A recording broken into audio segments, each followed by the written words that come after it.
Hi hello నమస్తే. నేను మీ కట్టా కార్తీక్. జగన్మోహన్ రెడ్డి అక్రమాస్తుల కేసులో రఘురామ కృష్ణరాజు గారు సుప్రీంకోర్టులో వేసినటువంటి పిటిషన్ విషయంలో సుప్రీంకోర్టు ఒక సంచలన తీర్పిచ్చిందని చెప్పాలి. ఒకవైపు బెయిల్ రద్దు చేయలేమంటూనే రోజువారీ విచారణ మాత్రం జరగాలి ఆ కేసులో అని చెప్పింది. సో మొత్తంగా ఈ తీర్పును ఎలా అర్థం చేసుకోవాలనే అవసరం ఉంది అనేది మనం చర్చించుకునే ప్రయత్నం చేద్దాం. నాతో ఉన్నారు ప్రముఖ రాజకీయ విశ్లేషకులు అంకారావు గారు. సార్ నమస్కారం. సార్ నమస్తే కట్టవారు. సార్ ఈ తీర్పులో చాలా మిక్స్డ్ అంశాలు ఉన్నాయి. ఒకవైపు ఏమో బెయిల్ రద్దు చేయలేమని చెప్పేసింది, ఎందుకంటే అది అడగాల్సిన సిబిఐయో ఈడీయో అని చెప్పేసింది. ఇంకోవైపు రోజువారీ విచారణ జరగాలని చెప్పేసి అభిప్రాయపడింది. ఈ అభిప్రాయం కొత్త కాదు, గతంలో కూడా వ్యక్తం చేసింది. కానీ జగన్మోహన్ రెడ్డి గారి విషయంలో రోజువారీ విచారణ జరగటం లేదు. ఇప్పటికైనా ఈ అభిప్రాయం తర్వాత అయినా రోజువారీ విచారణ జరిగే అవకాశం ఉందా? ఇప్పుడు జగన్మోహన్ రెడ్డి విషయం కనుక మనం ఒకసారి తీసుకుంటా ఉంటే ప్రపంచంలోనే ఒక ఆర్థిక ఉగ్రవాదికి ఇన్ని సంవత్సరాలు వెలుసుబాటు ఎక్కడా లేదు. ఇది ఒకటి గమనించుకోవాలి. ఇంకా రెండోది, వాళ్ళు ఈరోజు న్యాయస్థానం ఇచ్చిన దాన్ని కనుక తీసుకుంటే మీరు అన్నట్టు ద్వంద్వ ప్రమాణాలు ఉన్నాయి దీంట్లో. అది మాత్రం కాదనలేని సత్యం.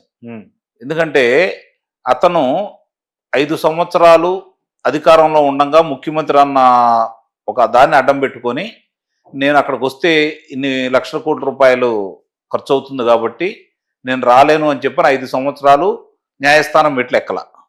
అదే ఇప్పుడు మీరు చెప్పింది చాలా వ్యాలిడ్ పాయింట్. ఈ పాయింట్ కాడికి నేను వస్తున్నాను. వాస్తవానికి ఏ పదవిని చూపించి ఆయన అదే చెప్పబోతున్నాను నేను. అన్నప్పుడు ఈ రోజు పదవి లేదు. అవును, పదవి పోయి ఈ రోజుకి 7 నెలల 15 రోజులు. అవును, దగ్గర 8 నెలలు అవుతుంది. మరి ఈ రోజు కూడా ఒక్కసారి కూడా అతను రాలేదు. మరి న్యాయస్థానం ఏం చేస్తున్నట్టు, సిబిఐ ఏం చేస్తున్నట్టు, ఆదాయ పన్ను శాఖ వాళ్ళు ఏం చేస్తున్నట్టు? అవును, ఇది ఇప్పటికీ అర్థం కాని ప్రశ్న. రెండోది, ఆయనకు సంబంధించిన రోజువారీ విచారణకు సంబంధించి తీర్పు చెప్పే క్రమంలో ఇప్పటికీ 5-6 న్యాయమూర్తులు మారారని చెప్పని మనకు తెలుస్తూనే ఉంది. తప్పుకున్నారు వాళ్ళు. మరి ఇది ఇంతవరకు ఏ ఆర్థిక నేరస్తుడికి జరగలేదు ఇట్లా. మరి ఇతనికి మాత్రం ఎందుకు జరుగుతుంది? ఇది కూడా ప్రజలు గమనిస్తున్నారు, ఇది కూడా ప్రశ్నిస్తున్నారు. ఇది కూడా ఇక అతను ఉన్నంత కాలం ఎన్ని సంవత్సరాలైనా అతనికి ఆ వెలుసుబడి అలానే కొనసాగుతుంది, అతనికి శిక్ష పడదు అని చెప్పి భావిస్తున్నారు. అంటే రేపు పొద్దున సార్ ఒక సామాన్యుడు ఈ చట్టం నన్ను ఏం చేయలేదురే, ఈ కేసు నన్ను ఏమీ చేయలేవని తెగిస్తే ఇప్పుడు జగన్మోహన్ రెడ్డి గారు కేసు తడి కదా. ఇప్పుడు మీరు అన్నట్టు సామాన్యుడు తెగించాడు అనుకోండి, లోనేసి కుమ్మేస్తారు. సామాన్యుడు ఏమైనా చేయొచ్చు, అడిగే వాళ్ళు ఎవరున్నారు చెప్పండి?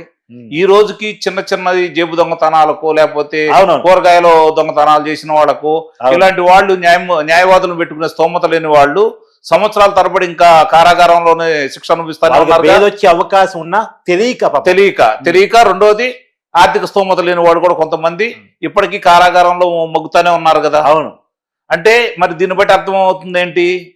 ఆర్థిక ఉగ్రవాది వాళ్ళు ఏమన్నారు గతంలో, ఉగ్రవాదుల కంటే ఆర్థిక నేరస్తులు చాలా ప్రమాదం అని చెప్పని ఇదే సుప్రీం న్యాయమూర్తులు మాట్లాడారు కదా. మీరు అన్నదాన్ని నేను కొనసాగింపు కూడా, ప్రత్యేకించి ప్రజాప్రతినిధిగా ఉన్న వాళ్ళైతే ఇంకా ప్రమాదం అన్నారు కదా. ఎందుకంటే వాళ్ళు ప్రజల ఆస్తి కస్టోడియన్గా ఉండాలి. అవును, కానీ వాళ్ళే దోపిడీ చేస్తే. ఇంకొక అంశం ఏంటంటే, ఏదైతే వెలుసుబాటు ఉందో దాన్ని అతను ఏమీ తప్పలేదు అని మాట్లాడుతున్నారు కదా, దానివల్ల ఏమైనా ఇబ్బంది జరిగిందని మాట్లాడుతున్నారు కదా. నిన్నగాక మొన్న అంటే మామూలుగా చిత్తూరు ఎస్పీ గారు సుబ్బారాయుడు గారిని ఏ విధంగా సంబోధించాడు, ఏ విధంగా బెదిరించాడు, దాన్ని ఏమంటారు? అవును, బెదిరింపంటారా లేదా? 7 సముద్రాల అవతల దాక్కున్నా కూడా నేను లాక్కొస్తానన్నాడు కదా. అవును, అది బెయిల్ కండిషన్స్ ఉల్లంఘనే కదా. అది. మళ్ళీ తర్వాత నాకు డౌట్, సిబిఐ ఈడీలో మీరు చెప్పాలి, ఎందుకంటే బీజేపీతో పొత్తులో ఉన్నారు కూటమి పార్టీలు. నాకు ఒక విషయం చెప్పండి, విజయసాయి రెడ్డికి రాజ్యసభ పదవి ఇచ్చాడు సహనిందితుడు, మోపిదేవి వెంకటరమణకి పదవి ఇచ్చాడు సహనిందితుడు, శ్రీలక్ష్మి పదవి ఇచ్చారు సహనిందితుడు. ఇవన్నీ బెయిల్ ఉల్లంఘనలు కావా? నిస్సందేహంగా. మరి సిబిఐ ఎందుకు వాదించదు? అదే పోయినసారి న్యాయస్థానానికి ఏం చెప్పింది? మీరేమంటారు అతను బెయిల్ గురించి అంటే మీ ఇష్టం అని చెప్పనంది సిబిఐ. అంటే సిబిఐ స్వతంత్ర సంస్థ అని ఇప్పుడు దాకా మనం ప్రజలు భావిస్తా ఉన్నారు. లేదు, అది పంజరం చిలక అని చెప్పని ఇదే న్యాయస్థానం కూడా మాట్లాడింది కదా. పంజరంలో చిలక అని చెప్పని ఇదే న్యాయస్థానం మాట్లాడింది కదా. అంటే ఇప్పుడు న్యాయస్థానం ప్రశ్నించినయే, న్యాయస్థానం మాట్లాడిందే తిరిగి ఈ రోజు ప్రజలు ప్రశ్నిస్తున్నారు. న్యాయస్థానాన్ని మీరైనా నేనైనా అదే అడుగుతున్నాం.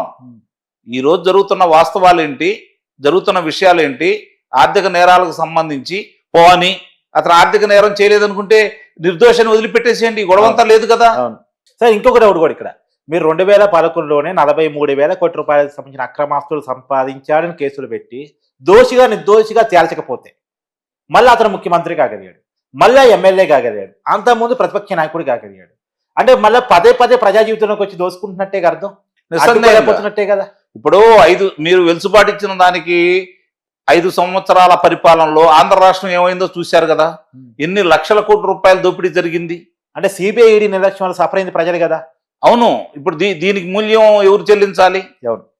ఎవరు చెల్లించాలి ఈ మూల్యానికి? అవును. ఎవరిని బాధ్యులను చేయాలి? అవును. సిబిఐని చేయాలా, ఆదాయ పన్ను శాఖ వాళ్ళని చేయాలా, ఈడీని చేయాలా? అదే ఆదాయ పన్ను శాఖ అంటే వాళ్లే కదా. అంటే మీరు చెప్పేది ఐటీని, చెప్పేది ఎన్ఫోర్స్మెంట్ డైరెక్టరేట్. అదే వాళ్ళకి సంబంధించినంత వరకు ఈడీ వాళ్ళు, ఇప్పుడు ఆదాయ పన్ను శాఖకి సంబంధించిన వాళ్లే కదా వాళ్ళు కూడా. ముందు మిగులు ధనం ఎక్కడన్నా ఉంది దాన్ని పట్టుకుంటేనే కదా వాళ్ళు వచ్చేది. కాబట్టి ఇంతమంది ఇల్లు ఎవరు దీనికి బాధ్యత వహిస్తారు? 5 సంవత్సరాల అలా వ్యక్తులకి మీరు ఈరోజు రాజ్యాధికారం, మొన్న ఇతంది కేజ్రీవాల్కు సంబంధించిన దాని గురించి బెయిల్ ఇస్తే, ఇవరకు మంత్రి పదవి ఇస్తే దాని గురించి, తమిళనాడులో మంత్రి పదవి ఇస్తే దాని గురించి విమర్శించారు కదా. వెలుసుబాటు బంగ్లోనే మీరు మంత్రి పదవి ఇస్తారా అని చెప్పని. డిఎంకే పార్టీకి సంబంధించింది. మరి ఈయనకి వెలుసుబాటు ఉండే కదా ముఖ్యమంత్రి అయింది. మరి దాని గురించి ప్రశ్నించరా? దాని గురించి మాట్లాడరా? అంటే ఏం జరుగుతుంది? ప్రజలకు మీరు అన్నట్టు, సామాన్యుడు దీన్ని చూసి మీరు అన్నట్టు వాళ్ళు ఇలా తయారవుతున్నారు కదా. ఈ రోజు ఆంధ్ర రాష్ట్రంలో, తెలుగు రాష్ట్రాల్లో మంచి సంచలన క్రైమ్ జరిగింది సార్. అతను చెప్పింది ఏంటంటే, నేను సినిమా చూసి ఇన్స్పైర్ అయ్యానని చెప్పి. అవును. ఇప్పుడు ఇంకో క్రైమ్ జరిగింది, ఏదో ఆర్థిక నేరం, అదేమో వేరే క్రైమ్, క్రిమినల్ క్రైమ్. ఇంకోటి ఆర్థిక నేరం, సివిల్ క్రైమ్ జరిగింది. నాకు జగనన్న రోల్ మోడల్ అంటాడు. ఇప్పుడు తప్పే ఉంది. ఇంకా ఇప్పుడు కొంతమంది, చాలా మంది కూడా ఏమనుకుంటున్నారంటే, వాళ్ళకి శిక్షలు పట్టలేదు కదా, మాకు మాత్రం ఎందుకు వేస్తారు, ముందుకు వాళ్ళకి శిక్ష చేయండి అని చెప్పి అంటున్నారు. అట్లా మాట్లాడిన వాళ్ళకి మీరు ఆధారాలు ఉన్నాయని చెప్పి లోనబడేస్తున్నారు వాళ్ళని. వీళ్ళకి మాత్రం అన్ని ఆధారాలు కనపడుతున్నా కూడా ఆధారాల కోసం ఎదుగుతున్నారు. ఇక్కడ గమనించుకోవాల్సిన అంశం, అన్ని ఆధారాలు కనపడుతున్నా కూడా ఆధారాల కోసం ఎదుగులాడుతున్నారు వీళ్ళు. వాళ్ళు ఏంటి, ఆధారాలు లేకపోయినా వాళ్ళని లోనేస్తున్నారు, ఎందుకంటే వాళ్ళకి వెలుసుబాటు ఇవ్వట్లేదు. ఇది న్యాయం ఎట్లా అవుతుంది? ఇదేనా ప్రజాస్వామ్యం కోరుకుంది? సార్, మీలాంటి విశ్లేషకు అనేక సార్లు అనేక మంది గొంతెత్తి మాట్లాడుతున్నా, రఘురామకృష్ణరాజు గారు లాంటి వాళ్ళు పోరాటం చేస్తున్నా, జగన్మోహన్ రెడ్డి మాత్రం హ్యాపీగా ఫ్లైట్ టేక్ తిరుగుతున్నాడు, ఎంజాయ్ చేస్తున్నాడు, అన్ని బాగానే ఉన్నాయి. అతను కనీసం కోర్టు ముందు కూడా విచారణకు హాజరు కావట్లేదు. ఎలా చూడాల్సిన పరిస్థితి కనబడుతుంది? అంటే ఈ వ్యవస్థల్లో ఉన్న అవినీతికి ఇది పరాకాష్ఠగా మనం భావించాలి. నిస్సందేహంగా అవినీతికే పరాకాష్ఠ ఇది. మరి లేకపోతే ఏ ఆశించి వాళ్ళు దీని గురించి ఇంత వెలుసుపాటిస్తున్నారు? అతనికి అవినీతినే భావించాలి. ఇప్పుడు కూటమి అధికారంలో ఉంది, పైన ఎన్డీఏ అంటే మోడీ గారు అధికారంలో ఉన్నారు, కింద చంద్రబాబు నాయుడు గారు రాష్ట్రంలో అధికారంలో ఉన్నారు. ఎవరు ఏమి చేయరా? అంటే 2014 నుంచి 2019 వరకు కూడా తెలుగుదేశం పార్టీ అధికారంలోనే ఉంది కదా. ఇది సిబిఐకి సంబంధించిందో లేకపోతే ఈడీకి సంబంధించిందో రాష్ట్రం ఏం చేస్తుంది, ఏం చేయదు కదా. దానికి సంబంధం ఏం లేదు కదా. మరి కేంద్రం ఏం చేయాలి కదా సార్, చేయట్లేదు కదా. అదే కదా ఇప్పుడు బాధ అందరిది.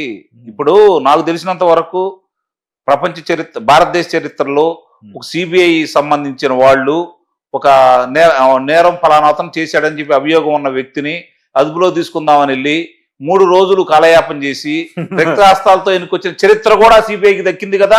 అది కూడా అవినాష్ రెడ్డి విషయంలో, జగన్మోహన్ రెడ్డి తమ్ముడి విషయంలో ఎక్కడైనా వింత వింత సంఘటన మనకే జరుగుతూ ఉన్నాయి కదా. కాబట్టి దీన్ని బట్టి అర్థం చేసుకోవాలి. ప్రపంచంలో ఇదొక కేస్ స్టడీ. ఇవన్నీ నాకు తెలిసినంత వరకు కార్తీక్ గారు ఒకటి గుర్తుపెట్టుకోండి, ప్రపంచంలో ఒక రాజకీయ పార్టీ ఎలా ఉండకూడదు, ఒక నాయకుడు ఎలా ఉండకూడదు, లేకపోతే దీనికి సంబంధించినంత వరకు పార్టీ ఎలా ఉండకూడదు, దీని మీద గనక ఒక పార్టీ గ్రంథం అంటూ తీసుకొస్తే నిస్సందేహంగా వైఎస్ఆర్సీపీ పార్టీ గురించి ఉదాహరించాలి దాన్ని. అది మాత్రమేనా? ఒక వ్యక్తి ఎంత సంపాదించుకోవచ్చు, సంపాదించుకుని కూడా ఎలా తప్పించుకోవచ్చు కూడా దాంట్లోనే వస్తాయిగా ఇవన్నీ. అంతేనా? అంతే, నిస్సందేహంగా దాంట్లోనే వస్తాయి. Thank you sir, thank you so much.